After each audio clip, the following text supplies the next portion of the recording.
Hello and welcome. I'm Ramesh Ramachandran and you're watching a special broadcast here on DD India. Now I'm coming to you from the Embassy of Bhutan in New Delhi. Why? I will tell you in a bit. But first, a quick word about Bhutan and India-Bhutan relations. Now Bhutan is India's neighbor. It is a member of both SAARC and BIMSTEC, and it is slightly smaller than the Indian state of Haryana in terms of area. But Bhutan has pioneered the concept of gross national happiness. Another phrase that's gained currency in Bhutan is called water is happiness. Now, that's a pet project of the mother of Bhutan's king. The Queen Mother is in New Delhi along with the king's sister and foreign minister to popularize this concept. What is water is happiness all about? To talk about that, I have with me a very special guest, Ms. Dorji Om, the executive director of the Bhutan Youth Development Fund. Ms. Om, thank you for joining us on DD India. Welcome. Thank you very much, Ramesh. Thank you, appreciate it. If I can begin by asking you, Ms. Om, about the YDF. What is the Bhutan Youth Development Fund all about? And if you can just share an overview with our viewers. The Bhutan Youth Development Fund was one of the first NGOs that was initiated, in fact founded by the fourth king. It was a project within the Ministry of Education. I see. And with the endowment fund from His Majesty. And the fund had to be used for youth development activities. And over the years they found that perhaps it would function much better as an NGO. So in 1999, Her Majesty, the Queen Mother, Ajit Sringpem Wangchuk, as the president, then became an NGO. So we are like 22 years old actually. Since then we have been doing numerous programs for youth development. Now Ms. Om, the Queen Mother is in New Delhi to promote and this concept of water is happiness of the YDF. What is the gala dinner all about, the fundraising event that's taking place in New Delhi? And is it an annual event? If so, when was it first started? The Water for Happiness is actually a movement. It was an idea that was conceived by Her Majesty when she looked at, with her we used to travel a lot around the country. So it was when she started noticing that a lot of our watersheds were drying. And she also noticed there was abundance of water at the same time. And she was in one of the villages with some children in a little school that we adopted, and it was in that school when the children were asked, where does your water come from? Just a casual kind of a conversation, and then they said the water comes from the pipe, and some said water comes from the tap. So it became very necessary to let the children understand where the water came from. So that started Her Majesty like seriously thinking about water. And so she said, we really need to do something about this precious resource, because that is our highest income generating, and yet we know so little about our water. So that is how actually the Water for Happiness actually started. And are you expecting any guests to attend the gala dinner and fundraising event? And also, why did you choose New Delhi to host this particular event? Why New Delhi was chosen, I think because the event hasn't started as yet. So it's very much there why Her Majesty chose New Delhi. I think I will not spoil the surprise, but she has valid reasons why. And why not? Why not Delhi? It is after all the state capital. And it is also where this, time of the year is so beautiful in Delhi, with beautiful flowers, and nice to do it in an embassy. So, and then there are of course a lot of reasons, but I can't spoil the surprise yet. Fair enough. Let's come to the theme of the event, Water is Happiness. Could you elaborate on the theme you have chosen for this event? Okay, the theme was not chosen by me, it was chosen by Her Majesty again. I cannot take credit for that. And why not? Why not? Why is water not happiness? When you look around, it may be invisible, but you see water. What about yourself? Your water. The being of yourself is water. So water is everywhere, but we are not seeing it. Right. And yet, if there is no water, then where is happiness? Indeed. You can have huge buildings, you can have a lot of bank accounts, but then you don't have that water.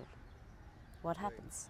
So why not? So I think it's a very apt, a term that was coined by Her Majesty, that water is happiness, because water is life, and life is happiness.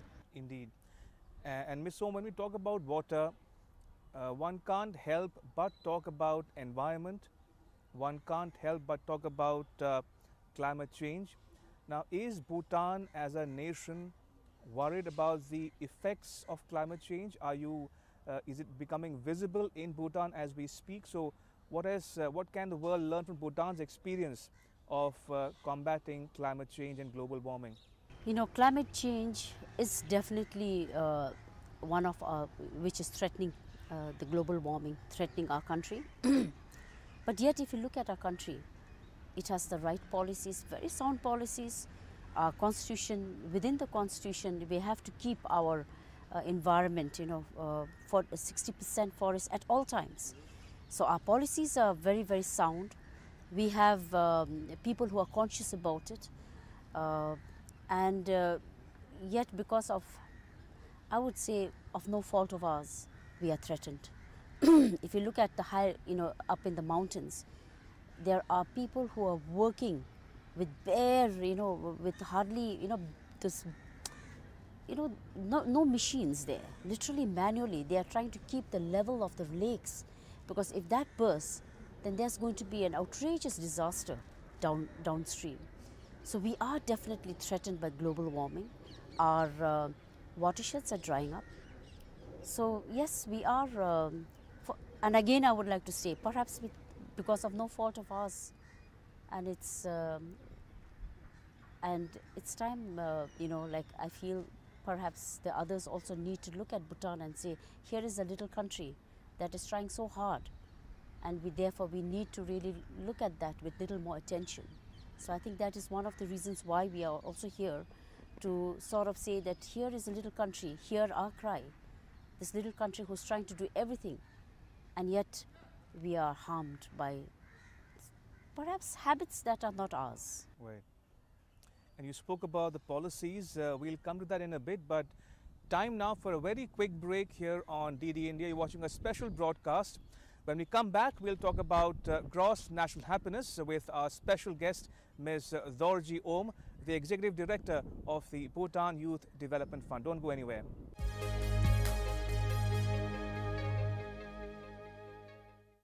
A quick look at the day's top news. 100 big stories from across the country and the world in just 30 minutes. Watch Express News Monday to Friday, 7 p.m. only on DD India.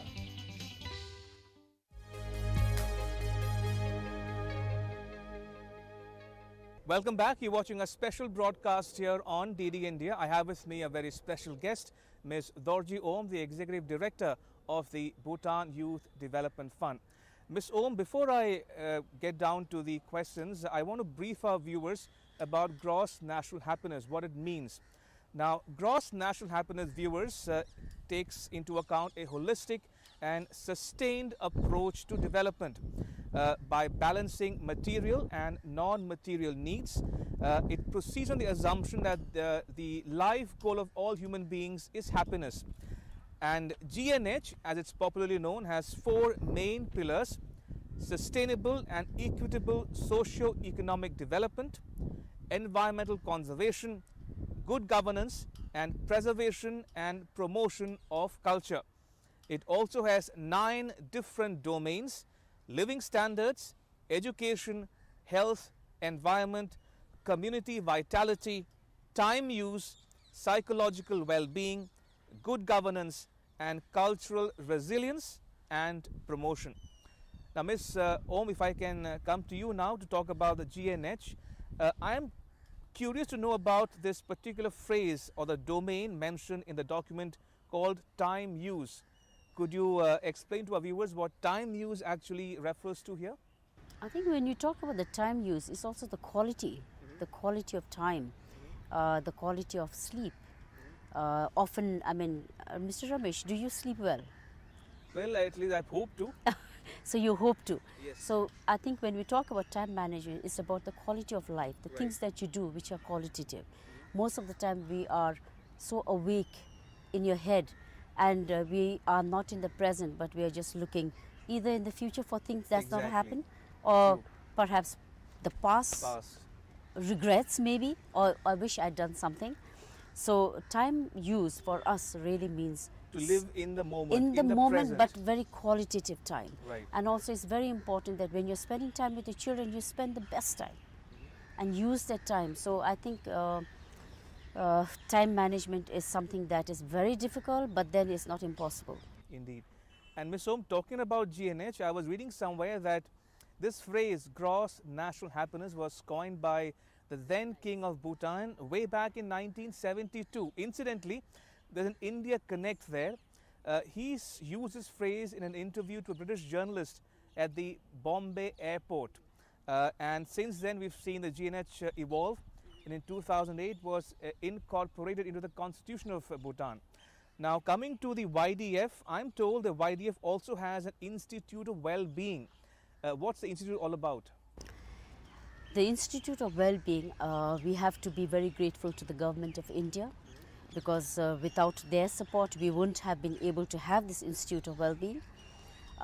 It is a beautiful place beside a river, beside a, this bountiful river and water, and in the forest. It's 20 acres of land, and we have a group of recovering addicts who are trying to live, trying to recover their lives, and to be more productive. And to do that, it takes a lot of a treatment module. And we looked at this treatment module, and it was not, we wanted to offer something that was very, very unique, something that was culturally enriching and so much based within the framework of the gross national happiness. So with a lot of time spent on it, with expertise involved, and evidence-based cases, we came up with a very beautiful model called the happiness model. So at the moment, as I speak, there are almost 25, about 30 young people actually being treated using the happiness model. At the same time, we have something called the Gross National Happiness Values program, which, if I have to explain, is like universal human values basically. So we have these workshops going on there, and it's about more about the inside. Drug is not a disease. The traditional ways we say drug is a disease, but drug is all to do with your well-being, of your mental well-being, your physical well-being. So the model basically looks at you to become more engaged with yourself, and that you do not have to depend on sensational things that is outside, external, but rather inside, to be peace within. So it's one of the recovery rate is very good there, and it's a beautiful place. You must visit it, and I urge everyone, that we have places there, and it's a really, really beautiful place. Sure, I hope to one day. And retreats, do come for a retreat. Yeah. Sure. And so I'm talking about the activities of the YDF. Besides the Institute of Wellbeing, what are the other activities that you carry out on a daily basis, on a regular basis? And what are some of the best practices that you may have adopted or incorporated in your activities? So you mentioned earlier about the 9 domains, and that actually the 9 domains actually are within our own organization, our programs, our flagship programs. In fact, the very reason why we are here raising fund is to sustain those flagship projects. So one of the pride that we have is, of course, the earlier mentioned the Institute of Wellbeing, because it's unique and it's really successful. The other is this My Gakit Village, so it means My Happy Village. And My Happy Village is basically to bring back young people from the cities to the communities, because we talk about community vitality. So we need to bring these young people back. But if you want the young people back, they have to have something there to offer. So we brought a lot of young people there in that village, bringing in ecotourism, bringing in social enterprises, and then that's how this little school that I was telling you about, when we asked them where does the water come from, and this little school now has a curriculum, I'll be not curriculum, but I would say an approach. The approach is a place-based approach. So the children have been harvesting rice and planting rice and studying the weather and going and finding out where the source of water is and doing little weaving. At the same time, they're also doing computer. So these are some of the things we do besides helping the young people to have skills, so they are useful. And we also give a lot of scholarships, that like the United World College scholarships. And then one upcoming project is the Institute of Bhutan Institute of Design, and we hope that again this is something that is envisaged to happen pretty soon, and we hope that we can tie up with one of the prestigious institutes in India. And coming back to the issue of water, Ms. Om, a key focus of your organization is people downstream of the Himalayan riparian system. Now, there are 3 or 4 key words here: downstream, Himalayan, riparian. Could you elaborate for our viewers what this phrase actually means and what it stands for from your perspective at the YDF? If I speak from the context, in our context, we have a community living up in the highland. The lake that, the glacial lake that has formed as a threat to the country. There are people who are watching this, people who are lowering this level. And then downstream is Punakha Dzongkha. It's people like us who are staying there. So what happens upstream impacts downstream. And likewise, people who live downstream, I mean, if you look at the foothills, eventually our rivers all flow into the Brahmaputra. And Brahmaputra is such a sacred river. And we are responsible for people who live there, people whose livelihood depends on that. And it is our responsibility as Bhutanese living upstream, up in the Himalayas, to ensure that we share this fresh water, that we don't contaminate it, because the water does not belong to us, it belongs to everyone. Yeah. So I think it is that reason why we feel as Bhutanese, is we living up in the highland, it is very important. It is our sole duty and responsibility, and a human, and the people living downstairs is a human right. Their right to actually have access to that water. And we have to ensure that this is not deprived. In fact, Ms. Om, your website, your organization's website, the Bhutan Youth Development Fund, has another quote which appealed to me. It says, "What happens upstream impacts downstream." Now, you referred to river systems, including the Brahmaputra. Now, Brahmaputra originates in Tibet and flows through India into Bangladesh and the Bay of Bengal. Now, when we talk about river systems and water, some people call for a regional approach involving 2 or more countries, because what happens upstream, as you mentioned, also affects people downstream. So from Bhutan's perspective, how do you see this new trend of countries in the region, for instance, harnessing dams for water, for electricity, about diverting river systems for their own different needs? So how concerned are you as a country when you see diversion of river waters and building mega dams on the Brahmaputra, which, as you mentioned, affects people downstream as well? Well, once again, I'd like to say that as a Bhutanese, I think it is important for me as a Bhutanese, I'll speak for myself. Sure. In my context, it's important for me that water that I use must be of the same quality that downstream uses. As long as the quality of water that I receive is really good and I have access to that, I have to also make sure that people living downstream have that access. I cannot speak for other countries, but I think as Bhutanese, we just want to take care of the river that is within, which flows through our country or from our country, and that is our responsibility to ensure that this water, this quality of water, is the same quality that will reach downstream. Time for a very short break. You're watching a special broadcast here on DD India. When we come back, we'll discuss more about India-Bhutan relations, particularly the joint hydro development power projects taking place in Bhutan with Indian assistance. More when we come back. Don't go anywhere.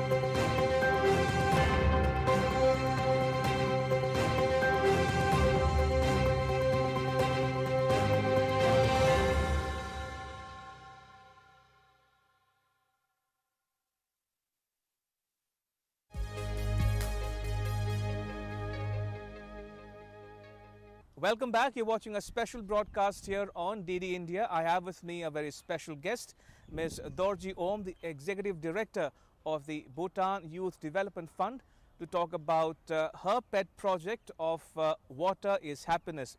Now, talking about water, I want to bring our viewers up to speed with the India-Bhutan ties in the sphere of hydroelectricity. Now, hydropower is an important pillar of bilateral relations. And it takes place under two agreements, one signed in 2006 and the second one on protocol signed in 2009. Now, there are at least 4 projects which are already operational. They cumulatively add 2,136 megawatt of power, and the last such project, the 5th project, was operational in August last year. This was the 720 megawatt Mangdechu project, which has been built with Indian assistance. And there are 4 other projects under various stages of implementation: the 1200 megawatt Punat Sangchu 1 project and the 1020 megawatt Punat Sangchu 2 project, and a joint venture which is the 600 megawatt Kolongchu project, and a 4th is being finalized as we speak. That's the 2,585 megawatt Sankosh power project. Ms. Om, if I can just spend the next few minutes talking about water conservation and hydroelectricity cooperation between India and Bhutan. How crucial do you think is the collaboration between India and Bhutan to actually conserve water using the various development projects between the two countries? I think it must be mutual. Like we say, we need 2 hands to clap. It is necessary that we, the energy that is produced is green, and that it is not, that the people who are within that region do not suffer, not at the cost of their quality of life and their quality of time, at the cost of G&H. I think what India is doing, we are really, we're appreciative of that. But then again, it's mutual, because as long as there is water, it can be, the green power is there. But if that water dries up, then what is the point of that project, all the projects we have? So that's why we are here, that we need to do things together. We cannot do without each other, because geographically we are so close, you cannot separate it. And politically, we are also so close. Our relationship goes much beyond, my time. It is something that is strong. It's a foundation that cannot be broken. And I think we need to understand each other, and only together we can actually address. We can make it or we can break it. Absolutely.